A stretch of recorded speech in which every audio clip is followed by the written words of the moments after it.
ఒకసారి తలదిప్పండి సరే. విన్నకోట వారి విన్నపాలు వింటాను, ఆ తర్వాత తింటాను. ఇలాగే ఉంటాను. జనాలు మా ఇంటికి రావాలి. సరస్వతి నిలయంలో లక్ష్మీ నిలయంలో మీరు తినాలి, మేమెరికి మీరు మా లక్ష్మీ సరస్వతి నిలయంలో పాలు మోపాలి. నాకు తెనాలితో సంబంధం ఉంది, చాలా అనుబంధం ఉంది. అక్కడ అత్తోటలో ఉంది.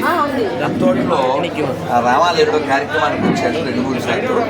నా తెనాలి వచ్చాను, మళ్ళీ వస్తాను. మీకోసం వస్తాను, మా అమ్మ కోసం.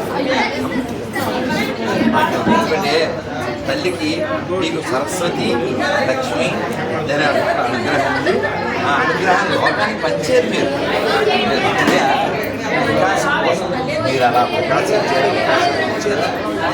ఏమీ అవ్వలేదు. అమ్మ మన